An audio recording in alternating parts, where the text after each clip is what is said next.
Alrighty, we are here with Chris Algieri, obviously a household name when it comes to boxing in New York. And take a second to introduce yourself, Chris, to people who might not know you by now, which is ridiculous to me. Hey guys, I'm Chris Algieri, former WBO super lightweight world champ, uh, nutritionist to several top fighters, author of The Fighter's Kitchen, and yeah, sometimes I dabble in some other things in boxing, but all things boxing. Awesome. Alrighty, well, the first thing I wanted to talk to you about is I feel like this is a topic that we can't avoid, but COVID. hmm How has your life changed considering that you're usually on the road, always on the go, more than the average person? Have you stayed motivated? And if you think about it, we're pushing 90 days and most of us have been social distancing. Tell us, how has it impacted your life? Honestly, when it first hit and kind of the idea of social distancing and quarantining, I treated it like a training. And that's kind of the feeling that I had while I was, self quarantining myself. That, that's what training camp for a fight is like. You wake up, Mm, you have a set goals of what you're going to do, each day.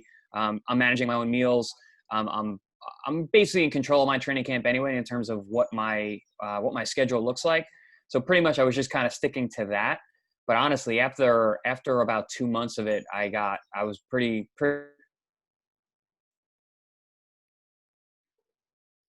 really hard in a training camp. You get the fight. There's no fight, obviously, with COVID, and this thing keeps extending. So there's definitely been yeah, some it ups and is. downs, which I'm sure most people, can relate to. But for the most part, I mean, my lifestyle is very much in line with kind of social distancing and this kind of Okay. world that we live in. So it hasn't been that difficult for me. Okay. Well, at least it's good. I'm happy to hear some positivities come out from it. And that's a really good point what you're saying, especially, you're in the trainer and body hmm mindset. You're obviously focused in the gym. I can only imagine. And obviously, like you said, it's just another form of adapting yourself. So how have you modified your workouts at home, considering you've been, do you have a home gym? hmm You you obviously have your book. So I'm assuming that none of that is too hard for you, or how have you modified it? Yeah, no, it's definitely been difficult. I'm used to seeing my strength coach 2 times a week, year round. I do strength and conditioning year round anyway. Okay. And even when I'm not getting ready for a fight, I'm seeing my boxing coaches for technical work at least once or twice a week. So that's at least 4 sessions where I'm used to being coached, and then also Okay. being in the gym with other fighters. I do like to be around other guys during camp. It just ups the energy and ups of kind of how you feel when you're training hard. So that was a big difference. Not being able to go to gyms. I actually flew down to South Florida as soon as it started to get as soon as COVID hit New York. I left. I went down to South Florida. I heard that the flu doesn't like warm weather, but I do, so Mm-hmm. I went there. That Right. made it a lot easier for me because I was able to run outside. I have a little more space in my condo down there, so I Mm-hmm. made a little makeshift gym area. I have like a 10 by 10 patio and set up some mirrors, had my dumbbells and weighted vest. I could jump rope. I had a spin bike that's inside. So definitely not the same as boxing training. No, for sure. I can only imagine. So staying on that route that you said you still try to stay motivated. How do Mhm. you encourage others to try to stay motivated as, many of us aren't able to kind of just head outside. Parks are closed in the city, as you know, and Mhm. the other parts of the country. What's a good piece of advice that you would tell others who are still trying to stay fit and on their fitness journey? Yeah, a lot of people have been asking me kind of about that, and that's something that I normally. I mean, we all struggle with it, but I think I have a pretty good handle on how to stay focused and stay motivated. So one of the things that I do, and something I've done for a really long time, is I write things big on whiteboards. So each day I'll write down what my workouts are going to be for that day. And then, I know I have a plan then. I know what I have to do that day. I know what the goal is for the day. And also that I feel like that board's looking at me. I put it somewhere where it's very visible. And like, if I walk by that and I'm like, I didn't do those 200 push-ups yet today. I'm gonna have to get those in any way that I can. And Okay. even people who aren't super fitness orientated, just do something. The body needs to move. Being trapped indoors like this is not good for this thing or this thing. So I agree. I think once you kind of get that first are starting to tingle and you feel good, I think that's something that can become contagious and habit forming.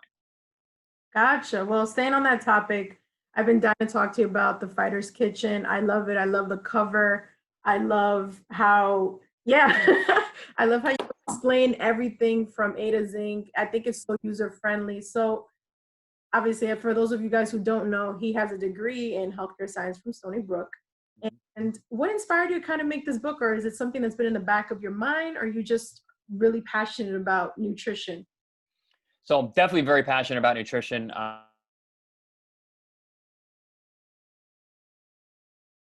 And I mean, my degree is towards like healthcare nutrition in the hospital. That's not really where I ever saw myself. I definitely saw Okay. myself more in the health and fitness space, especially working with athletes and really just to help even my own career. But the books, I've always had in my mind that I was going to be an author. I love to read. I've always been a voracious reader, even as a child. I like to write. I didn't expect to come out with a cookbook per se, although I was working on one for a long time before the publisher reached out to me, which is going to be, I think you were going to ask me about that too. Yeah. The publisher actually emailed me and said, "We got an idea for this book. We'd like you to be the author. What do you think?" And I said, "Man, I've been working on a cookbook for years, literally since the Pacquiao training camp, because I was cooking so much." Wow. And I had all these recipes just from over the years from cooking for myself in camps. And I was like, I got to write some of these things down. These are coming out pretty good. And so I've been working on it for a number of years before the publisher ever reached out, which was a nice kick in the butt for me because I had no idea how much work was going to be involved with putting the book like this together. I mean, Wow. it was but we've closed the deal in August. It was from August until December of 2018. Anytime that I was not sweating or hands in gloves, I was either in the kitchen working on recipes or on the computer Wow. writing the actual book and recipes out. Work. Very, very humbling experience. That's wonderful. I can only imagine. And we see it on TV with the pop culture shows, people working in publishing, but you actually got a taste of it. So I can only imagine Mhm. your experience. So I have to ask, do you think there's going to be a second book coming out? Yeah, Multiple books coming out. that's great. I'm speaking to the publisher right now. We might, I would like to step away from the whole recipe and cookbook idea and do more of a nutrition, fitness, lifestyle Hmm. kind of manual based on my experience over the years, my education, what I've seen from different people, also just from my experience working with people as a nutritionist, from regular people to the highest level athletes in the world. Yeah. Um, I think that there's a big market for that. Just got to see, kind of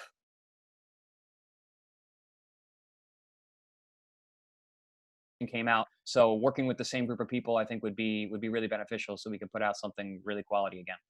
Nice. So, not to go back to the topic of COVID, but we're just trying to figure out how to still keep fans entertained. So I noticed that Matt Mhm. came up with the idea of the show Call the Rounds. So tell us about it. I think you're doing an amazing job. I've been seeing that Thank you. public has been loving it. The views look great, and it's genuinely amazing conversations that need to be had because people think that it's easy to get into a ring, but then Mhm. you realize what's going on in your mind as you're in the ring walk. Like the first episode with Daniel Jacobs that he lost Mhm. his grandmother. Like I can only imagine how he had to put aside his emotional side and just get in there and go to work essentially. Tell us about that experience. Yeah, yeah. So absolutely. So the matchroom reached out to me to see if I would be interested in doing something like that, and I said absolutely. I mean, I'm a boxing fan first, so I Yeah. know about all these fighters. Like even Darren Barker, who being an American, he's an Englishman and has been retired for a number of years. I remember his fights with Sergio Martinez, Carl Froch. I'm a huge fan of Carl Froch, and then a guy like Devin Haney. I've known Devin since he was 11 or 12 years old back in Vegas. And Wow. Mikey Garcia, I trained with his brother in Oxnard for 4 camps. And obviously, we know my relationship with Daniel Jacobs. So, first and foremost, I'm a fan, and I'm still young enough to be very much involved with all of these guys. So when they asked me to do that, I was like 100%. I would love to. Yeah. I'm basically hanging out with fighters, guys that I've been watching, guys that I know, and just helping to tell their stories. And for me, I look at it like I just want to highlight these amazing champions and fighters and future stars in any way that lets the public see them in maybe a light they've never experienced or never heard about you on. And it's also fun for me because there's homework. I know who my guests are. I know Yeah, it. So I go and I watch fights, and I good. look up things, make sure I'm fresh into my mind in terms of their background or certain things we want to highlight. And again, speaking of COVID, it's been cool to do something like this where I get to talk to fighters who Exactly. I don't see in the gym now. So I get to, I like with Dana Jacobs come on, I was like, hey man, really good to see you. It's been a while. Yeah, it's been a few months.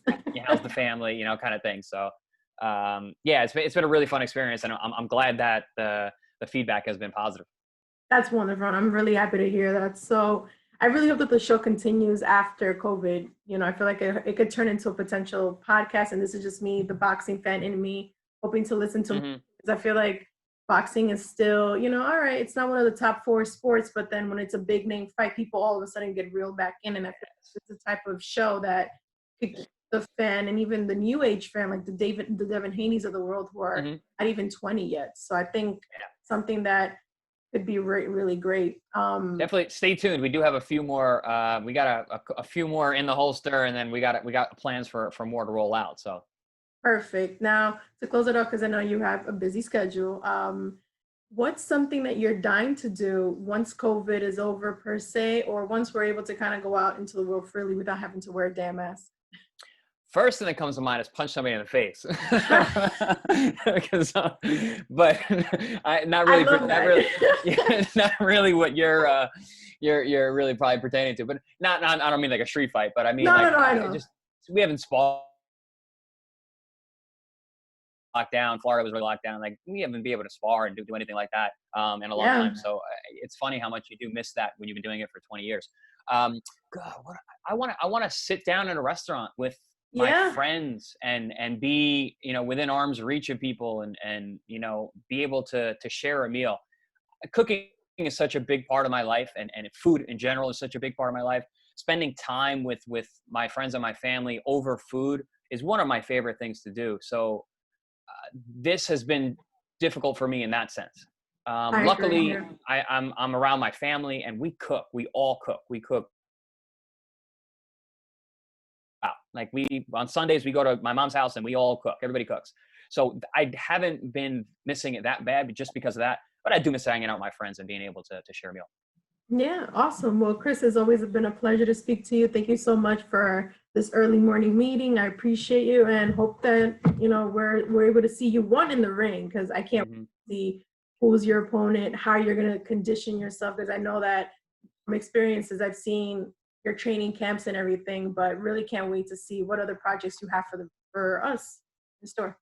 Absolutely. Thanks so much for taking the time. This is fun, and because of COVID, it's nice to see you even like this. I know, right? Thanks so much, Chris. Absolutely.